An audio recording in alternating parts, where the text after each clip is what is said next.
Semoga pertemuan kita dan apa yang kita akan sampaikan dan kita akan dengarkan semoga mendatangkan kebaikan untuk dunia dan akhirat kita. Amin ya rabbal alamin. Assalamualaikum warahmatullahi wabarakatuh.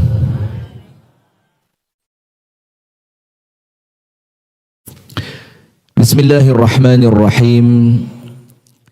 Alhamdulillahi rabbil alamin. Assalatu wassalamu ala ashrafil anbiya'i wal mursalin Nabiyyina Muhammadin wa ala alihi wa sahbihi ajma'in. A'udzu billahi minasy syaithanir rajim. Ya ayyuhalladzina amanu taqullaha haqqa tuqatih wa la tamutunna illa wa antum muslimun. Jazakallah khair.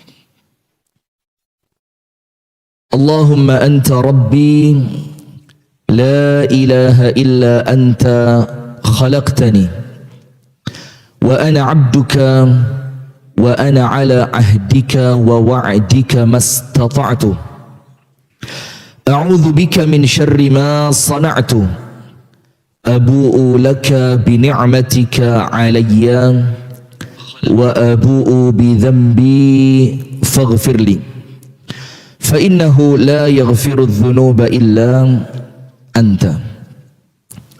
Asbahna ala fitratil Islam wa ala kalimatil ikhlas wa ala dini nabiyyina Muhammadin sallallahu alaihi wasallam wa ala millati abina Ibrahim hanifan musliman wa ma kana minal musyrikin amma ba'du. Allahumma inna nas'aluka ilman nafi'an wa rizqan tayyiban wa amalan mutaqabbala. Allahumma 'allimna ma yanfa'una wanfa'na bima 'allamtana wa zidna ilman wa hudan wa taufiqan amin ya rabbal alamin. Hadirin sekalian, jamaah salat subuh Masjid Jihad Bukit Tinggi Padang Panjang. Siapa bilang Bukit Tinggi tadi malam? Tanggung jawab. Padang Panjang. Yang semoga kita bersama oleh Allah senantiasa dimuliakan. Dan kepada seluruh pemirsa Madani TV dimanapun anda berada, dan kepada pendengar RDS 101,4 FM Solo ya, bukan Solo, Solo Jawa Tengah, yang semoga oleh Allah semua senantiasa dimuliakan, diberkahi dan dirahmati dunia sampai akhirat. Amin ya rabbal alamin. Jadi Padang Panjang ini dingin ya, tapi untuk saya nggak terlalu, karena saya dari Kota Batu. Tahu Kota Batu? Kota Batu, Malang, Jawa Timur. Lebih dingin dibanding ini. Jadi kalau sampai sini rasanya orang lain pakai jaket, saya bilang kok pakai jaket ya? Padahal nggak terlalu dingin. Nah, tapi alhamdulillah memang ketika masuk ke Sumbar ini yang kedua kalinya, itu yang tidak bisa hilang dari ingatan itu indahnya, masya Allah. Jalannya, kemudian pemandangannya, kemudian suasana masyarakatnya itu nggak bisa hilang dari sini. Maka alhamdulillah di pagi hari ini kembali Allah pertemukan kita, dan kita bersyukur kepada Allah diberikan kesempatan, diberikan kekuatan, diberikan kesehatan, di mana apabila kita senantiasa pandai bersyukur, maka nikmat-nikmat yang Allah berikan kepada kita itu oleh Allah akan dilanggengkan, tidak dicabut. Dan itulah dari arti firman Allah Ta'ala, innallaha la yughayyiru ma biqaumin hatta yughayyiru ma bi anfusihim. Yang artinya begini, Allah tidak akan merubah nasib suatu kaum sampai kapan? Mereka sendiri yang merubahnya. Apabila kita membuka kitab tafsir, ini ayat sering dipakai oleh motivator. Dibilang, kalau bukan kita, siapa lagi? Seakan-akan nasib itu di tangan kita. Yo, ndak apa-apa, ndak salah. Tapi kemudian ada makna yang lebih tepat yang disebutkan oleh para ulama tafsir. Salah satunya Al-Imam Al-Hafidh Ibnu Katsir. Ayat ini artinya, innallaha la yughayyiru ma biqaumin hatta yughayyiru ma bi anfusihim. Allah tidak akan merubah suatu kaum sampai mereka sendirian merubahnya. Artinya apa? Innallaha la yughayyiru ni'matan an'amallahu ala qaumin hatta yughayyiruha bi anfusihim. Allah tidak akan mencabut suatu nikmat yang telah Allah berikan sampai kita menjadikan Allah merasa pantas untuk mencabutnya. Jadi nikmat yang telah Allah berikan, Allah tidak akan cabut sampai kita sendiri yang menjadikan nikmat itu pantas hilang dari diri kita. Termasuk kebahagiaan rumah tangga. Awalnya rumah tangga kita begitu indah, begitu menyenangkan, begitu tenang, sakinah, mawaddah, warahmah. Ketika ketenangan rumah tangga itu oleh Allah dicabut, berarti apa? Kita sendiri yang menjadikan nikmat itu layak oleh Allah untuk dicabut. Maka bagaimana caranya agar nikmat yang Allah beri tidak Allah cabut? Salah satunya apa? Dengan mensyukuri nikmat tersebut. Maka dikatakan oleh para ulama, asyukru muthbitun ni'am. Syukur itu cara kita untuk menjadikan nikmat yang Allah beri tidak akan dicabut. Maka senantiasa kita bersyukur kepada Allah agar setiap nikmat yang Allah berikan senantiasa Allah jadikan langgeng bersama kita. Amin ya rabbal alamin. Kemudian berikutnya salawat beriring salam. Silakan ya, sambil diminum juga boleh. Silakan. Jadi mempersilahkan diri sendiri. Salawat beriring salam semoga tercurahkan kepada uswah kita, suri tauladan kita, di mana apabila kita mengikuti apa yang telah diajarkan oleh Rasulullah sallallahu alaihi wasallam, maka kita akan menjadi manusia yang terbaik. Laqad kana lakum fi Rasulillahi uswatun hasanah. Maka yang ingin menjadi orang tua terbaik, Nabi Muhammad contohnya. Yang ingin menjadi suami terbaik, Nabi Muhammad contohnya. Ingin menjadi seorang pemimpin yang terbaik, Nabi Muhammad contohnya. Maka tidak ada siapapun yang mencontoh Nabi Muhammad kecuali pasti dia akan menjadi orang yang terbaik. Tutur katanya, akhlak perilakunya, ibadahnya, cara bekerjanya. Apabila mencontoh Nabi Muhammad, maka pasti akan menjadi yang terbaik. Nah, hadirin sekalian dan pemirsa Madani TV dimanapun Anda berada, pagi hari ini kita live dari Padang Panjang, Sumatera Barat. Betul ya, Padang Panjang ya? Betul. Kita akan mengambil satu tema, insya Allah singkat saja, yaitu sabar di dalam menghadapi ujian. Sebelum kita mulai, saya mau tanya dulu dan silahkan dijawab ya. Angkat tangan yang mulai lahir sampai hari ini oleh Allah tidak pernah diuji. Angkat tangan. Diuji semua? Nah, karena memang hakikat dunia kan seperti itu. Apabila kita tinggal di dunia, maka pasti kita akan diuji. Maka ada 3 rumus kehidupan yang kita perlu tahu. Supaya di dunia ini kita tenang, ekspektasinya tidak terlalu tinggi. Ekspektasi itu apa? Keinginan, harapan, penilaian tentang dunia tidak terlalu tinggi. Maka ada 3 rumus. Rumus yang pertama, la salamata minan nas. Tidak ada seorang pun yang selamat dari gangguan manusia. Nah, maka kalau kita hidup bersama manusia, maka pasti apa? Pasti mendapatkan gangguan. Itu nomor 1. La salamata minan nas. Tidak ada keselamatan dari gangguan manusia. Nomor 2, la rahata fid dunia. Jangan berharap ketenangan di dunia. Karena ketenangan itu nanti Allah akan berikan kepada kita di mana? Di surga. Amin ya rabbal alamin. Dan yang ketiga, la najata minal maut. Tidak ada seorang pun yang selamat dari yang namanya kematian. Nah, maka dengan itu Allah Subhanahu wa taala mengingatkan kita di dalam surah Al-Baqarah, "Walanabluwannakum bisyai'in minal khawfi wal ju'i wa naqsin minal amwali wal anfusi wath thamarat wa basyiris sabirin alladzina idza asabathum musibatun qalu inna lillahi wa inna ilaihi raji'un ulaika alaihim salawatum min rabbihim wa rahmah wa ulaika humul muhtadun." Nah, ayat ini kita mau artikan satu persatu, kemudian saya akan berikan contoh sehingga kemudian kita bisa ngerti, oh memang tidak ada pilihan lain kecuali sabar. Tidak ada apa? Tidak ada pilihan lain kecuali sabar. Yang pertama, walanabluwannakum. Ini di ayat ini ada dua kata penegasan, kepastian. Yang pertama lam, wala. Lam di situ lam litaukid, untuk memastikan.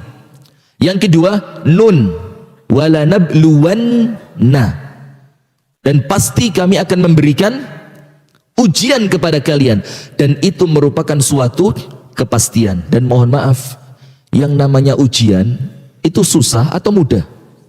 Susah. Tapi masalahnya di sini, kadang-kadang kita melihat ujian orang lain seperti ringan, tapi ujian kita seakan-akan yang paling berat. Kenapa? Karena anak SMA ngelihat ujiannya anak SD. Padahal ujiannya anak SD berat untuk dia yang SD. Dan ujiannya anak SMA pasti berat untuk yang SMA. Kenapa? La yukallifullahu nafsan illa wus'aha. Maka setiap orang memiliki ujiannya masing-masing. Dan ujian itu pasti berat untuk orang yang mengalaminya. Maka Allah firmankan, walanabluwannakum, pasti kami akan memberi ujian. Kemudian Allah berikan contoh beberapa bentuk ujian, dan ini bukan semuanya, ini sebagian dari bentuk ujian. Walanabluwannakum bisyai'in minal khauf, rasa takut. Kalau zaman dulu, rasa takut ini takut dengan besarnya musuh, dengan kekuatan musuh. Sekarang enggak. Istri takut kepada, lah kebalik, maaf. Yang benar yang mana? Itu saya suka. Suami merasa takut kepada istri. Sebenarnya bukan takut. Kalau kita mau duel, suami menang. Cuma segen aja, ya, menghormati. Betul suami ya? Takut atau segan saja? Dua-duanya. Ini lebih dari dalam hati kayaknya ini. Nah sudah, rasa takut. Takut sakit, takut musuh, takut kehilangan, takut macam-macam. Dan itu ujian dari Allah. Bisyai'in minal khawfi wal ju'i wa naqsin minal amwali wal anfusi wath thamarat. Rasa lapar, kekurangan teman, kekurangan pasukan, kekurangan buah-buahan. Tapi lihat, ternyata semua ujian tadi yang semuanya tidak menyenangkan, itu Allah firmankan apa? Wa basyiris sabirin. Ternyata semua ujian itu adalah berita gembira khusus untuk orang yang sabar. Untuk siapa? Orang yang sabar. Sekarang lihat, sabar itu apa sih? Coba, sabar itu apa? Karena semua ujian yang tidak menyenangkan di dunia ini, itu ternyata untuk orang yang mampu sabar, itu berita gembira. Itu menyenangkan, itu membahagiakan. Sabar itu habsun nafs amma yubghidullahu ta'ala. Menahan diri, baik perbuatan ataupun ucapan ataupun gelagat di dalam hati yang menjadikan Allah Ta'ala murka kepada kita. Nah maka orang yang sabar itu orang yang menahan lisannya agar jangan sampai ketika dia diuji, dia mengucapkan sesuatu yang menjadikan Allah murka. Sabar itu adalah menahan ucapan, menahan perbuatan, agar ketika ujian itu datang, Allah melihat kita, oh kamu lulus. Sampai ada seorang perempuan di zaman Nabi Muhammad yang kemudian anaknya meninggal. Insya Allah semuanya pernah dengar hadis ini. Ketika anaknya meninggal, ibu itu nangis di depan makam anaknya, nangis ibu tadi. Kemudian Nabi Muhammad lewat. Apa Nabi Muhammad ucapkan? Ya ummah isbiri wahtasibi. Ibu, yang sabar. Jangan nangis. Mintalah pahala kepada Allah atas ujian yang Allah berikan kepadamu. Ibu tadi tidak tahu kalau yang ngomong adalah Nabi Muhammad. Dia bilang, innaka lam tusib bi musibati. Engkau ngomong begitu enak karena engkau tidak sedang kena musibah. Ujian ini tidak datang kepadamu tapi datang kepadaku. Ayo kita begitu enggak? Kita begitu. Kalau kita kena musibah, orang lain bilang apa? Yang sabar ya. Kita dalam hati apa? Enak kamu ngomong sabar. Lawong yang diuji saya. Dan saya punya pengalaman masalah ini. Kami punya teman waktu kuliah dulu, itu satu kelas yang paling baik. Ibadahnya bagus, tutur katanya bagus, kecerdasannya juga bagus, pinter dia di sekolahan, cerdas dia. Suatu ketika dapat berita, ibunya dia meninggal. Pulanglah dia ke kampung. Kemudian kita rombongan takziah. Karena waktu itu rumahnya dia nggak jauh dari sekolahan kita. Kita rombongan takziah. Di kendaraan, kita mikir sama teman-teman tadi, kita nyuruh dia sabar nggak ya? Padahal dia ini teman kita yang paling sabar. Masa kita harus ajarkan sabar kepada orang yang sudah paling sabar? Akhirnya dibilang, ayatnya mengatakan watawasau bil haqqi watawasau bis sabr. Tawasau itu artinya apa? Dari dua pihak. Sesekali saya yang mengingatkan, sesekali saya diingatkan oleh orang lain. Kenapa? Karena ketika kita terkena musibah, kadang-kadang sabar itu hilang dari pikiran kita. Maka kita perlu ada orang lain yang mengingatkan. Dan begitu seterusnya. Nah akhirnya kita ingetin dia, yang sabar ya. Nah perempuan tadi, Nabi Muhammad bilang, bu, yang sabar. Dia protes. Dia bilang, kamu bilang sabar karena kamu nggak sedang kena musibah. Sama Nabi Muhammad ditinggal. Nah ini loh Nabi Muhammad, orang yang tidak pernah ngotot. Tidak pernah ngotot. Diberitahu, tidak mau, ya sudah. Tidak perlu dipaksa, tidak perlu dikasih kalimat-kalimat yang nampaknya mencela. Tidak perlu. Diingetin sekali, sudah, ya sudah. Maka ketika Nabi Muhammad pergi, ibu tadi diberitahu oleh sahabat yang lain, bu, tahu nggak yang ngomong barusan siapa? Diberitahu, barusan yang ngomong Nabi Muhammad. Ibu itu langsung apa? Kaget dia. Dibersihin air matanya, dibersihin pakaiannya, dia langsung beranjak datang ke rumahnya Nabi Muhammad. Diketuk pintunya, tok tok tok. Setelah Nabi Muhammad SAW keluar, ibu tadi bilang apa? Ya Rasulullah, al-an asbir. Ya Rasul, sekarang saya sabar. Apa kata Rasulullah? La, anti la tasbirin. Kamu tidak sabar. Kenapa? Innamas sabru inda sadmatil ula. Sabar itu ketika pukulan yang pertama. Sabar itu ketika engkau mampu menahan diri, engkau mampu menahan ucapan, engkau mampu menahan kemurkaanmu kepada Allah di awal munculnya musibah. Contoh, mobil kita kecelakaan, na'udzubillah min syarri dzalik, nas'alullah as-salama wal afiyah, semoga Allah menyelamatkan, amin. Ditabrak sama motor dari belakang, brak. Pertama kali yang terjadi apa?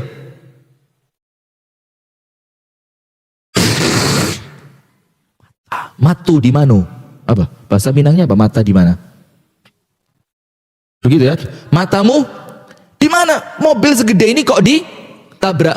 Baru setelah itu, setelah 1 jam ke depan, 2 jam ke depan, baru mikir, ya Allah, ngapain saya tadi marah-marah? Nah maka itu bukan orang yang sabar.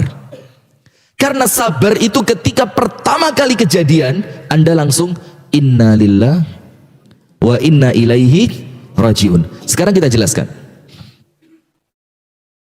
Apa inna lillah wa inna ilaihi rajiun itu? Nah, itu kan artinya, maksudnya kenapa orang yang kena musibah Allah perintahkan untuk mengucapkan inna lillah wa inna ilaihi rajiun, dan itu salah satu ciri orang yang sabar. Artinya kan kami milik Allah dan kami akan kembali kepada, itu artinya. Penjelasannya begini. Ibu-ibu tahu Ummu Sulaim? Kenal Ummu Sulaim? istrinya Abu Talha, salah seorang sahabat Nabi ya. Jadi begini, Ummu Sulaim nikah dengan Abu Talha. Menikah dengan siapa? Abu Talha. Sudah dikaruniai seorang anak. Ketika Abu Talha berangkat bekerja, itu anak sakit. Abu Talha bilang apa? Istriku, tolong anak ini dijaga baik-baik. Jangan sampai dia sakitnya semakin parah. Berangkat Abu Talha dalam perjalanan perdagangan yang cukup lama. Pas hari kepulangannya Abu Talha, qadarullah itu anak meninggal dunia. Maka apa yang terjadi? Ummu Sulaim gak cerita sama suaminya. Ummu Sulaim, anaknya dibungkus pakai kain yang rapi, diletakkan di satu tempat yang aman, kemudian Ummu Sulaim menyambut suaminya. Abu Talha tanya, bagaimana keadaan anak kita? Apa jawabannya? Ahda min qabl. Dia lebih tenang dibandingkan sebelumnya. Bohong apa enggak? Dia lebih tenang dibanding sebelumnya. Bohong apa enggak? Enggak. Sebelumnya dia merintih kesakitan, sekarang enggak merintih sudah. Sebelumnya dia mengatakan karena menggigil, badannya demam. Sekarang udah enggak ada suara itu. Berarti lebih tenang apa enggak? Lebih tenang. Dia lebih tenang dari sebelumnya. Abu Talha tenang. Oh ya sudah. Akhirnya apa? Abu Talha makan, maaf ya. Kemudian dia mendatangi istrinya. Setelah semuanya selesai, apa yang terjadi? Ummu Sulaim ngomong, Abu Talha, saya mau tanya. Ya silahkan. Ada tetangga kita dipinjemin gelang sama orang. Kemudian sama yang minjemin gelang, gelangnya diambil kembali. Ternyata yang dipinjemin marah. Apa kata Abu Talha? Oh enggak boleh begitu. Itu kan gelang cuma pinjaman. Maka ketika yang punya mengambilnya, maka gelang itu harus dikembalikan. Terus Ummu Sulaim tanya, Abu Talha, anak kita milik siapa? Allah. Kalau Allah panggil bagaimana? Kalau Allah ambil anak kita bagaimana? Harus ridho, harus ikhlas. Nah itu Abu Talha, sebelum kamu pulang anak kita meninggal. Kaget Abu Talha. Baik, kenapa nggak ngomong dari tadi? Apa kata Ummu Sulaim? Kalau saya ngomong dari tadi, kamu nggak bisa makan. Kalau saya ngomong dari tadi, kamu nggak bisa istirahat. Kalau saya ngomong dari tadi, dalam keadaan kamu butuh dengan saya, kamu tidak bisa mendatangi saya. Maka saya tahan dulu, agar kamu selesaikan semuanya, baru saya beritahu. Saya mau tanya, ada nggak semacam Ummu Sulaim di Padang Panjang? Ada insya Allah, cuma mungkin kita belum kenal saja ya. Ada. Nah, maka dari cerita ini Bu, apa yang terjadi? Ummu Sulaim mengajarkan kepada Abu Talha makna inna lillah, sesungguhnya kita ini milik Allah. Dan artinya bukan cuma kita, apapun yang ada bersama kita itu pun milik Allah. Suami ibu milik siapa? Ketika sama Allah dibagi dengan perempuan lain boleh? Pelan-pelan.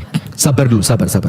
Difikirkan dalam-dalam, mateng-mateng. Suaminya milik siapa? Allah. Berarti suami itu haknya siapa? Pelan-pelan. Milik Allah berarti haknya siapa? Terserah Allah, kan Allah mau bagi dengan siapa? Anda berhak marah enggak? Enggak, karena bukan milik Anda. Pak, bismillah Pak. Sudah paham? Sudah paham Bu ya? Milik siapa? Allah. Haknya siapa? Berarti ketika Allah ingin membaginya dengan yang lain, Anda boleh marah enggak? Aman sudah. Lampu hijau. Paham ya?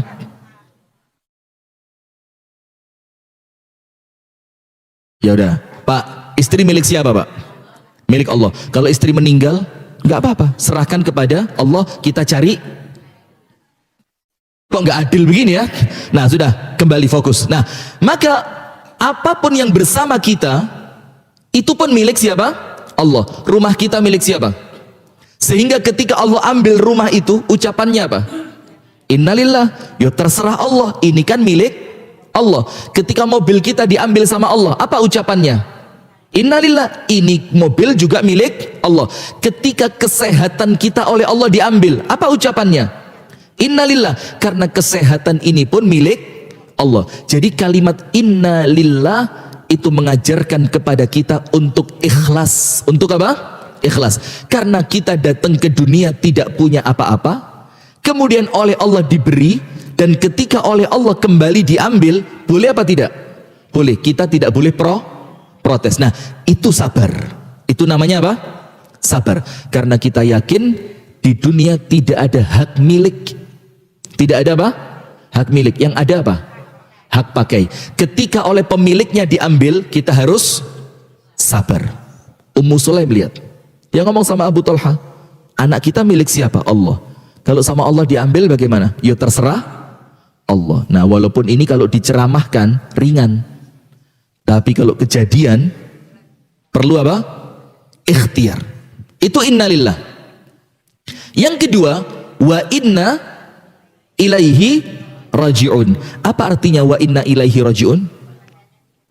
Dan kita pun akan kembali kepada Allah. Saya mau tanya, buat apa kembali sama Allah? Lah, memang kita milik Allah. Kembali kepada Allah itu untuk apa? Mempertanggungjawabkan apa yang telah kita lakukan, dan yang kedua, mengambil kembali apa yang sebelumnya oleh Allah diambil duluan. Gini, biar mudah. Tidak ada sesuatu apapun yang Allah ambil dari kita di dunia kecuali Allah akan kembalikan di surga. Apapun yang Allah ambil dari kita di dunia ini, apabila kita sabar, Allah akan kembalikan nanti di mana? Di surga. Apa dalilnya? Begini.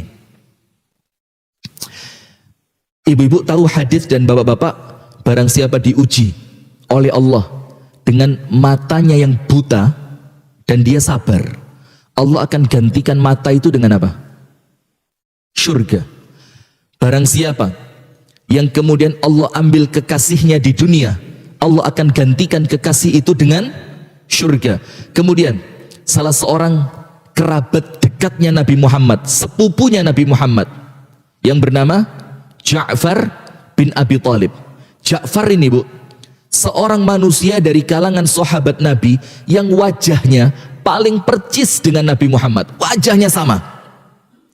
Dan dia dicintai oleh Nabi Muhammad. Ketika Ja'far itu perang, dia memegang panji perang, apa yang terjadi? Dia dibunuh oleh orang kafir dan sampai tangannya dipotong. Ketika Nabi Muhammad melihat Ja'far dalam keadaan tangannya terpotong, Nabi Muhammad mengatakan apa?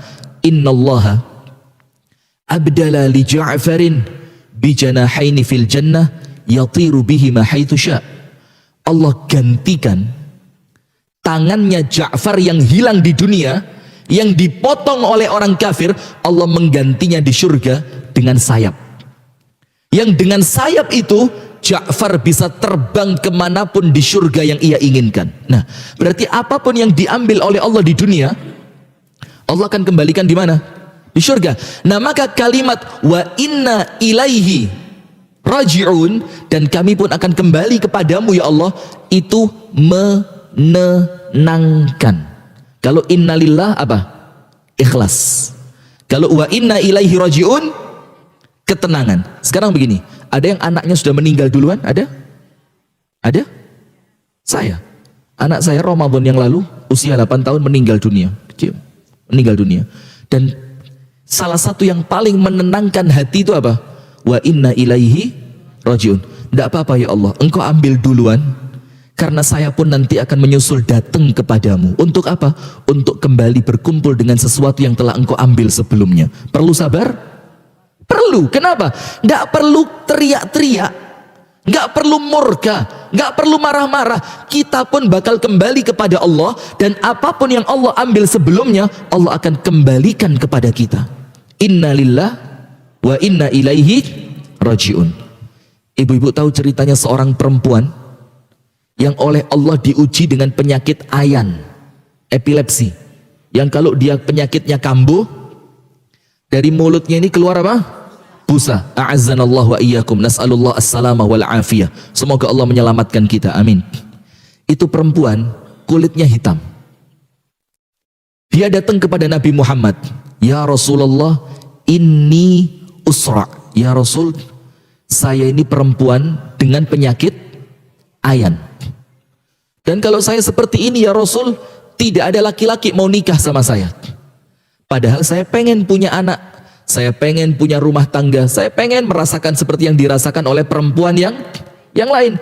Tapi karena penyakit ini, maka saya tidak bisa menikah. Kemudian perempuan itu bilang apa? Udu'ullah an yashfiyani. Maka ya Rasul, tolong doakan kepada Allah agar Allah memberikan kesembuhan kepadaku. Lihat, minta doa kepada siapa?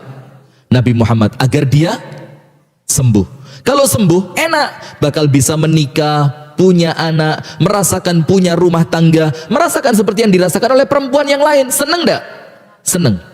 Tapi Nabi Muhammad kasih pilihan yang lain, yang pilihannya lebih baik. Karena Nabi Muhammad itu ketika memberi, itu pemberiannya di atas yang kita pikirkan. Tahu enggak cerita Siti Fatimah, tangannya kasar, capek di rumah karena tidak punya pembantu. Ibu-ibu punya? Enggak. Suami, istri ini perlu dimanja di rumah, setuju? Enggak. Pahalanya di mana kalau Anda dimanjakan? Nah, sudah. Maka Fatimah radhiyallahu anha datang ke rumah Nabi Muhammad, dibilang, ya Nabi Muhammad, ayahku, tanganku kasar.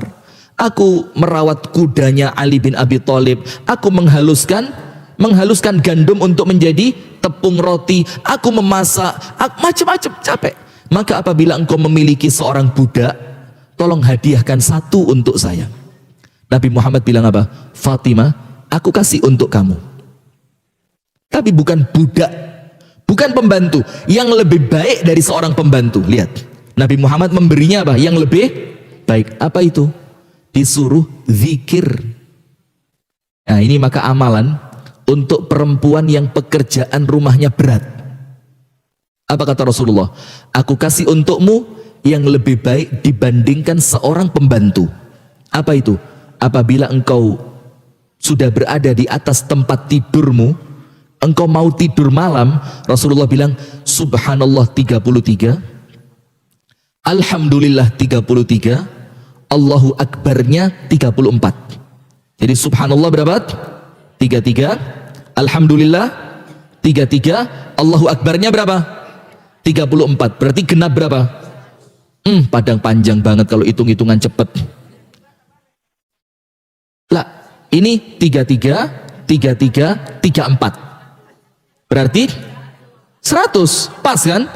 Subhanallah 33, alhamdulillah 33, Allahu Akbar 34. Apa kata Nabi Muhammad? Itu apabila engkau istiqomahkan sebelum engkau tidur, lebih baik dibanding seorang pembantu. Nah, sudah.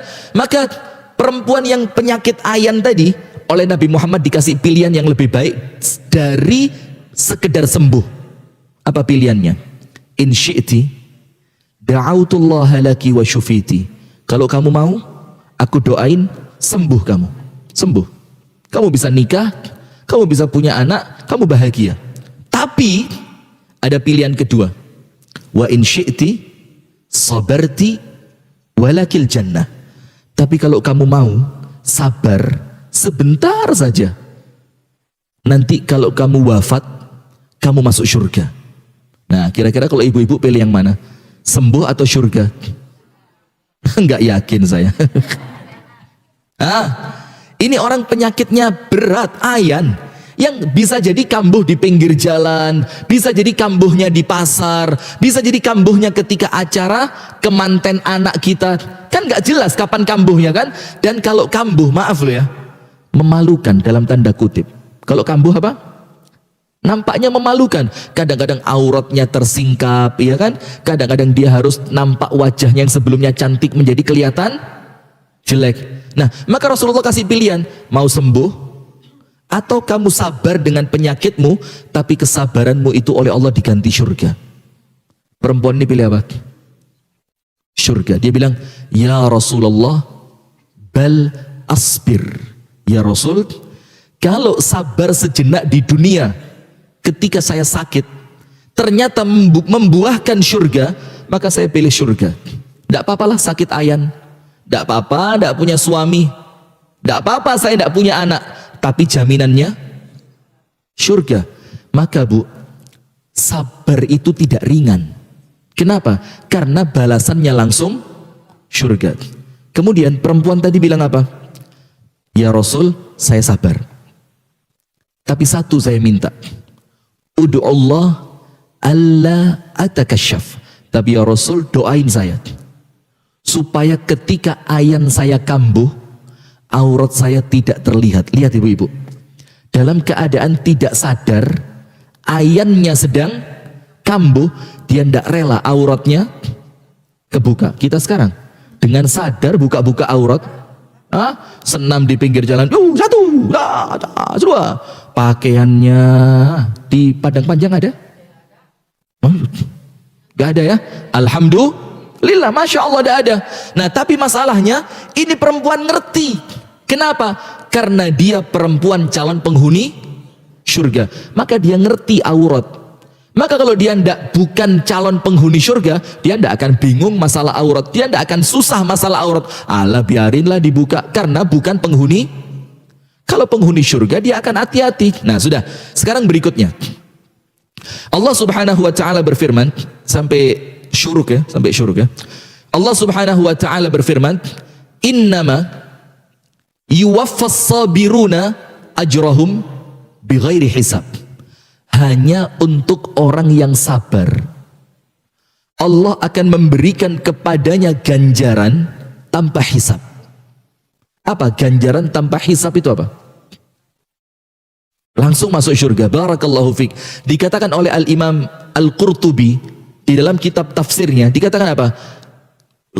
Ajrun ghairu hisab, pahala tanpa hisab, itu tidak lain dan tidak bukan adalah surga. Nah, maka untuk orang yang sabar, Allah akan memberikan untuknya ganjaran yang ganjaran itu tanpa hisab. Ketika bangkit dari alam kubur, dia langsung masuk surga. Luar biasa apa enggak ini? Luar biasa. Tapi sabar itu tidak mudah. Dan para ulama membagi sabar menjadi tiga. Membagi sabar menjadi berapa? Tiga. Nomor satu, sabrun indal bala, sabar ketika mendapatkan musibah. Dan ini sabar yang levelnya paling rendah. Kenapa? Sabar ketika diuji, walaupun dia berat, tapi dia merupakan sabar yang paling rendah. Kenapa? Karena tidak ada pilihan lain. Tidak ada pilihan lain. Misalkan, semoga Allah menyelamatkan kita semua, amin. Misalkan begini, ditelepon, Kak, Uni gitu ya, Uni, ada berita tokonya kebakar. Terus tiba-tiba ibu-ibu marah-marah, handphonenya dibanting, teriak-teriak. Gimana sih? Apa nggak dijaga? Mana pemadam kebakarannya? Ketika ibu-ibu marah-marah, apakah tokonya kembali seperti semula? Berarti ketika terkena musibah, tidak ada pilihan lain kecuali sabar. Maka itulah dikatakan oleh para ulama, musibah, ketambahan sabar menjadi anugerah. Jadi kalau ada musibah, ternyata Anda sabar, maka sabar itu menjadikan musibah berubah menjadi apa? Anugerah. Allah cinta kepada Anda, Allah beri sesuatu yang lebih baik, Allah jamin Anda bakal masuk surga, Allah akan mendatangkan pertolongannya kepada Anda ketika musibah ditambahi sabar. Nah, ini sabar yang paling rendah. Kenapa? Tidak ada pilihan lain kecuali sabar. Karena apa? Kalau kita tidak sabar ketika terkena musibah, maka hati-hati. Musibah satu menjadi dua. Awalnya dia musibah duniawi, kalau tidak sabar menjadi musibah akhirat. Dunia kena, akhirat juga kena. Maka ibu-ibu, mohon maaf ya, kalau dapat anak yang anak itu menjadi ujian, sudah, nggak usah protes. Doain, nasehatin, sabarin. Kenapa? Karena anak itu nanti yang insya Allah karena kita sabar akan mengantarkan kita masuk surga. Bapak-bapak, kalau punya istri yang cerewet, bawel, dan ini normalnya begitu ya, mau di Sumatera, mau di Jawa, mau di Sulawesi, mau di Kalimantan, kok sepertinya standar umum perempuan ini. Kecuali Padang Panjang. Masya Allah, saya kok jadi pengen nikah di Padang Panjang ya kalau begini. Saya pengen buktikan gitu. Istri saya nonton ini, la ilaha illallah. Nah maka Pak, ketika punya suami yang punya istri yang cerewet, udah Pak, sabar aja. Kenapa? Tidak lama lagi Allah akan ganti dengan yang lebih baik. Amin ya Rabbal. Loh, mau dalilnya mau? Dalam hadis yang sahih dikatakan apa? Kalau ada suami dicerewetin istri dunia, bidadarinya dia di langit itu mengatakan apa?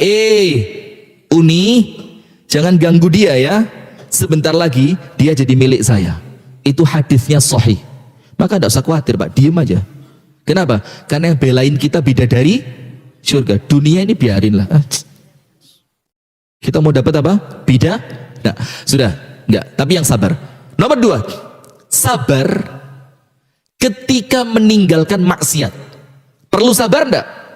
Perlu. Meninggalkan kemaksiatan itu perlu sabar. Apa contohnya? Ada perempuan cantik lewat di depan muka, depan wajah kita. Dia perempuan yang begitu cantik, dia tidak nutup auratnya dengan sempurna, dia tidak pakai pakaian yang sopan. Untuk laki-laki, ketika Anda menundukkan pandangan tidak melihat perempuan itu, perlu sabar apa tidak? Perlu. Dan ingat, ada dalil yang lain. Apa dalilnya? Man taraka syai'an lillah awadhahullah khairan minhu. Orang yang meninggalkan perkara yang haram, yang itu dilarang oleh Allah, ditinggalkan sama dia, apa yang dia dapatkan? Allah akan beri ganti yang jauh lebih baik. Maka ketika Anda menundukkan pandangan dari perempuan yang bukan mahram, maka istri itu akan Allah jadikan sangat cantik dan menyenangkan. Allah ganti dengan yang lebih baik. Itu yang kedua, sabar ketika meninggalkan maksiat. Nomor 3, sabar ketika ibadah. Sabar ketika mendapatkan ujian, sabar ketika meninggalkan maksiat, dan sabar ketika apa? Ibadah. Orang ibadah perlu sabar. Rumah tangga ibadah bukan? Ibadah. Maka tentu rumah tangga perlu sabar. Merawat anak ibadah bukan? Ibadah. Maka merawat anak perlu sabar. Melayani suami ibadah atau bukan? Maka melayani suami perlu sabar. Mendidik istri ibadah atau bukan? Ibadah. Maka mendidik istri perlu sabar. Orang puasa itu kan ibadah. Perlu sabar enggak? Perlu. Kalau dia enggak sabar, minum dia, makan dia. Sholat tahajud kan ibadah. Perlu sabar. Perlu sabar menahan kantuk. Nah, maka dengan itu hadirin sekalian, salah satu kunci yang menjadikan dunia itu terasa indah, kalau di dunia ini kita bisa sabar. Sip, sekarang terakhir, tips agar bisa sabar. Nomor 1,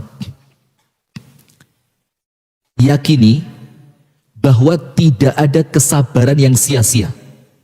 Rasulullah bersabda, innan nasra ma'as sabr. Kemenangan itu datang di balik kesabaran. Nomor 1, jadi Anda sabar tidak akan sia-sia. Nomor 2, tidak ada musibah yang berlangsung lama, tidak ada. Karena apa? Wa tilkal ayyam nudawiluha bainan nas. Berarti sabarnya lama atau sebentar? Cuma sebentar aja. Itu tips yang kedua. Anda yakin ini pasti berlalu, badai pasti berlalu. Yang ketiga, ingat, kita hidup bukan cuma di dunia, tapi hidup setelah kematian. Maka sabar sebentar di dunia, setelah wafat insya Allah kita bakal masuk surga. Dan yang terakhir, innallaha ma'as sabirin. Pertolongan Allah akan dekat bersama orang-orang yang sabar. Maka 4 perkara ini kita yakini, insya Allah kita akan jadi orang yang sabar. Nomor 1, tidak ada kesabaran yang sia-sia. Nomor 2, musibah pasti berlalu, maka sabar sebentar, setelahnya akan indah. Nomor 3, kita hidup bukan cuma di dunia tapi kelak di akhirat, waktu memetik buah dari kesabaran. Dan yang terakhir, pertolongan Allah akan Allah berikan kepada orang yang sabar. Itu yang dapat kami sampaikan, semoga ada manfaatnya. Kurang lebihnya saya mohon maaf.